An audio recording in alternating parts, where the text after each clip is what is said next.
Am I centered?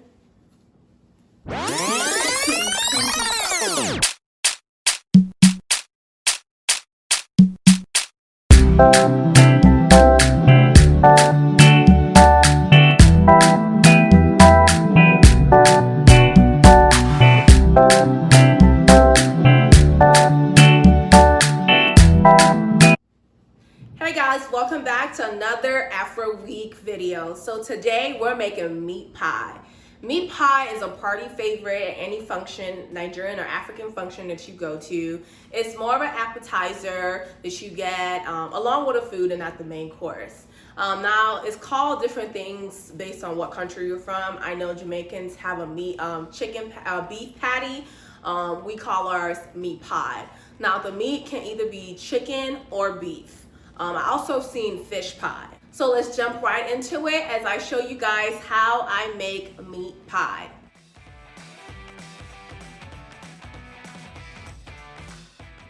Meat pie, meat pie, meat pie. Where do I start?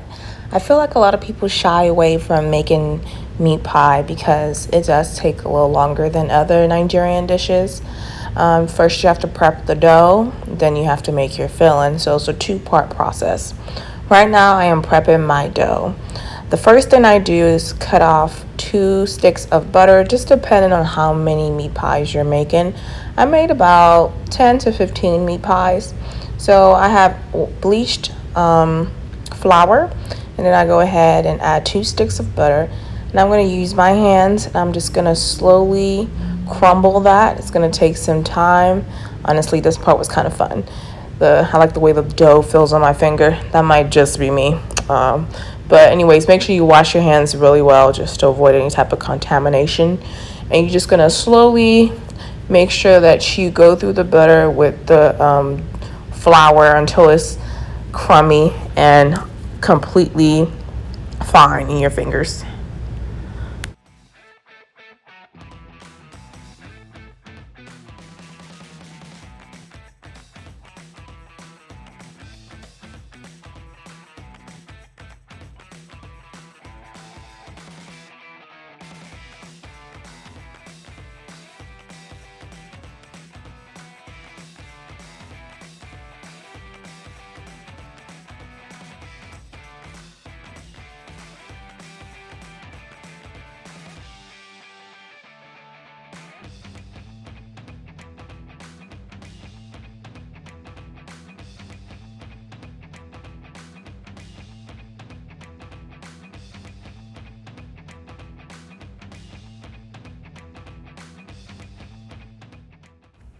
So after we're done mixing our butter, we're going to go ahead and add our dry ingredients first. So that's your baking soda, your salt, and your sugar. You're going to go ahead and add that there. The measurements are listed at the bottom, and you're going to mix them all together.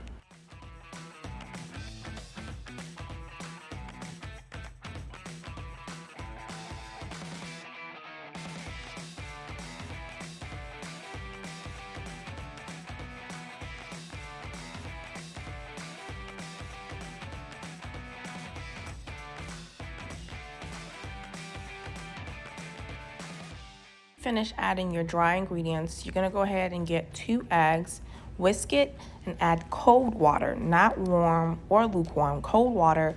Reason for this, because you want the yeast to ferment after you're done mixing your dough and you put it in the fridge. So you do not want your dough to get warm, you want to keep it cold.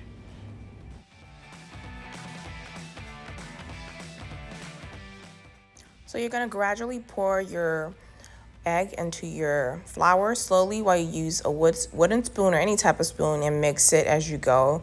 You don't want to pour everything right away. You want to just do it gradually and slowly until you have poured all of the egg inside of your flour, and then you can start using your hands to mold it.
after your dough is nice and hard, you're gonna mold it into a ball and then cover it and leave it in the fridge as you start on your filling. So that way you're allowing the yeast to ferment and it's better prepared for whenever you're about to flatten it and use it for your meat pie. Now on to our filling.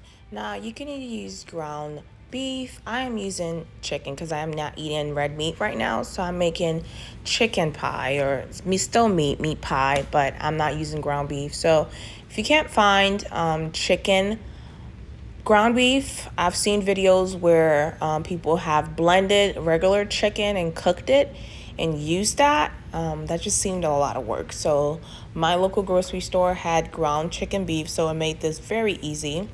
I started off with chopping half an onion. If you have small red onions, you can just chop the whole onions and let it caramelize and saute it into a nice frying pan or a nice bowl like I have here.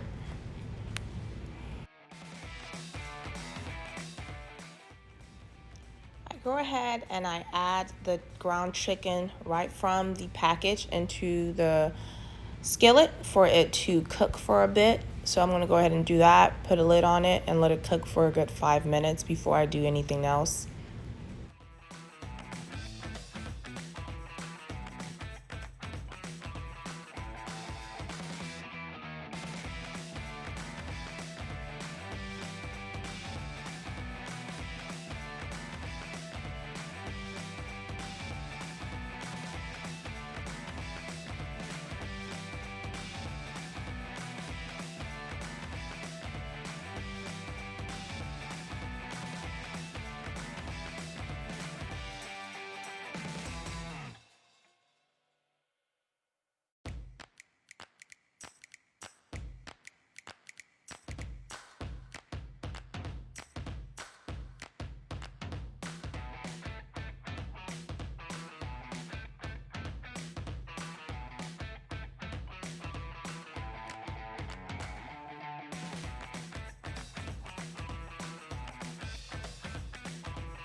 So after 5 minutes, I'm going to go ahead and add my chopped carrots and potatoes.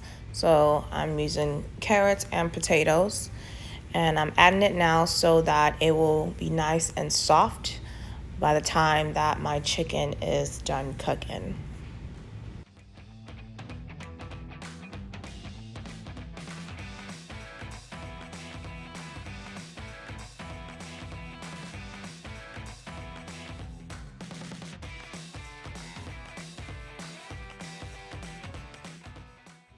So right after I put my carrots and potatoes, I'm going to go ahead and season my food.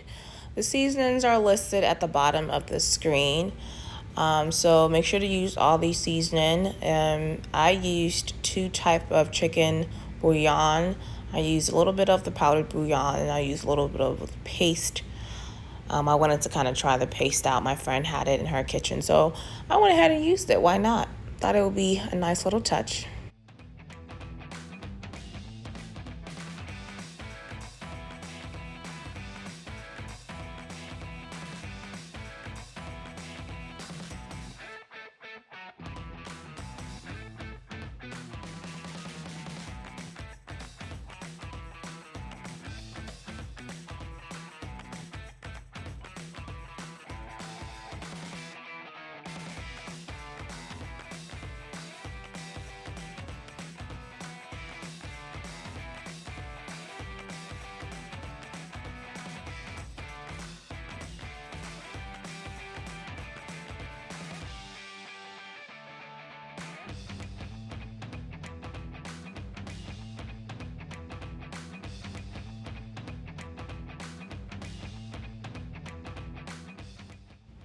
After seasoning my chicken, I'm going to go ahead and add some chicken broth because I want to thicken it at this point.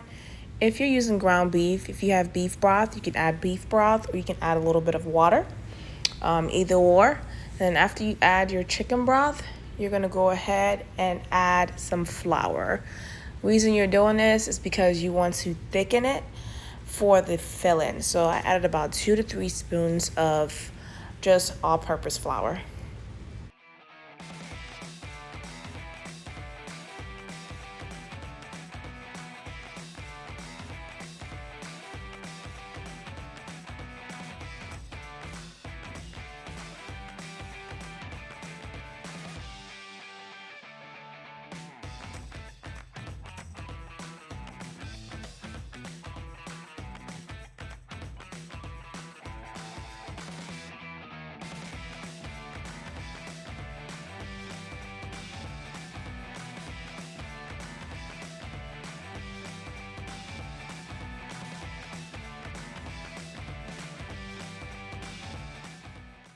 Now on to my favorite part of baking, when you actually roll the dough and actually use the dough to bake.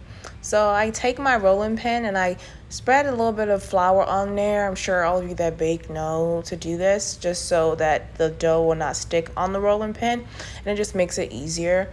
So as you can see, I consistently, sorry, had a little tongue tie there.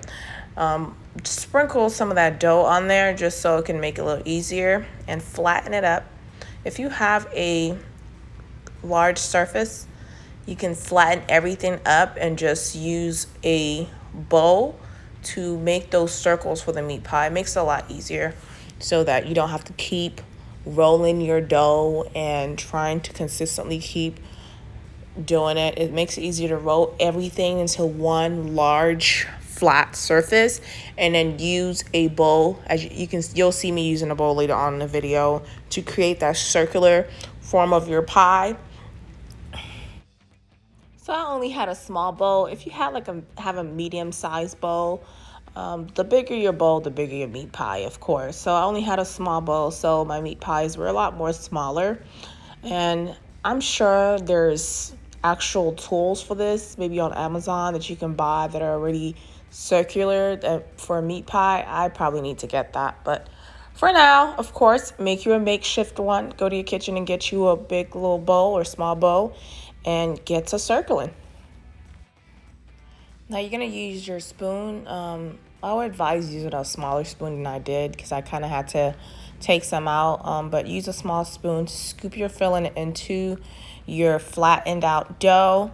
Now you want to make it small enough that when you close it, it's not oozing out. Whatever was left over from the dough, of course, you roll it back up and flatten it out, and you just repeat the process until your dough is finished, unless you want to just throw it out and waste some good quality dough. I don't think you want to do that. So yeah, so all you're pretty much doing right now is just adding that filling onto the flattened out dough.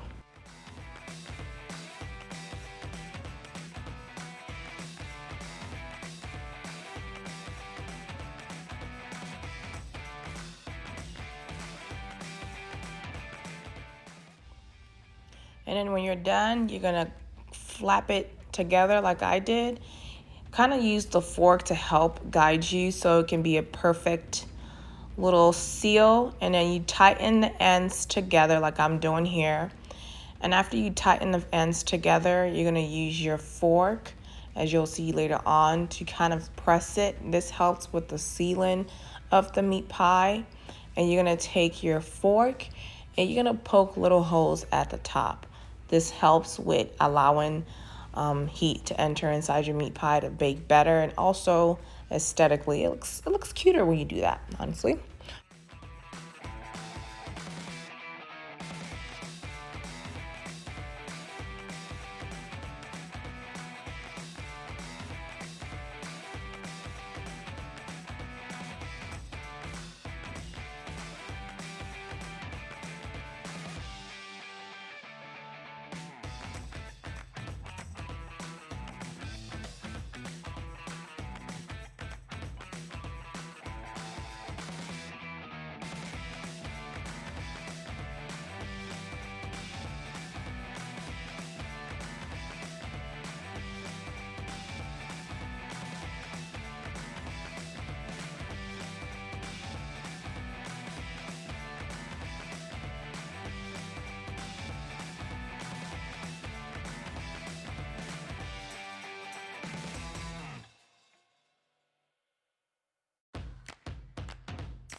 Right before you put your meat pie inside the oven, you're going to use some eggs and glaze it with egg yolk.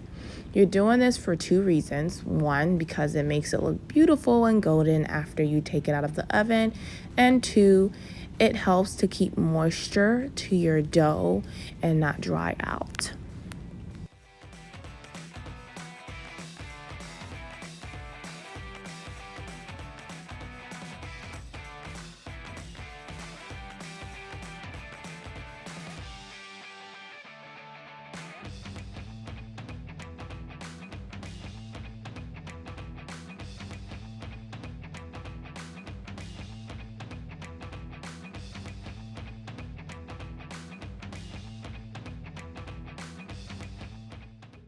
I hope you guys enjoyed this video. I try to make it as simple as possible. Don't forget to click that subscribe button so you know the next time I post my next video. Go ahead and click that thumbs up if you really like this video. Leave a comment, any suggestions or any tips of any type of videos that you want me to post. I am all ears. I'm going to catch you guys on my next video.